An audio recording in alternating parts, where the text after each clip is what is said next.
చెప్పాను కదరా daily videos పెడితే ఆటోమేటిక్ గా వ్యూస్ వస్తాయని. అవునరా, కానీ ఏమైందిరా? వీడియోలు తీస్తుంటే ఫోన్ షేకింగ్ వచ్చేస్తుందిరా. అయితే ఇప్పుడు ఎలారా? వీడియో లెక్క షేకింగ్ రాకూడదంటే ట్రైపాడ్ బుక్ చేసుకోవాలిరా. ఎంత ఉంటదిరా అది? ఆన్లైన్లో 400-500 ఉంటుందిరా. ముగ్గురు సగం సగం డబ్బులు పెట్టుకుని కొనుక్కుందాంరా. చక్కెర కూడా చెప్తాను రైతే నేను. సరేరా. రే, మనం వీడియో తీస్తుంటే కొంచెం షేకింగ్ వస్తుందంటరా. చరణ్ కూడా చెప్పాడు. ఒక ట్రైపాడ్ బుక్ చేసుకుందాం అంటున్నాడు. ఎంత ఉంటుంది అది? 400-500 ఉంటుందంటరా. 400-500 ఇంట్లో అడిగితే ఎవరు? మనం పెనుకళ్ళు వచ్చిన డబ్బులతో కొనుక్కోవాలరా. అవునరా, మన పనికి వచ్చిన డబ్బులతో కొనుక్కోవాలరా. అయినా మనకి పని ఎవరిస్తారా?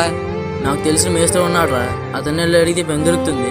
ఇద్దరు కలిసి రేపు వెళ్ళి అడుగుదాంరా. పని అంటున్నావు, కష్టంగా ఉంటుందా?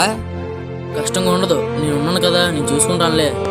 సరే కానీ రేపు ఎన్ని గంటలకు వెళ్దాం? 10 గంటలు చేసి వెళ్దాంరా. సరే.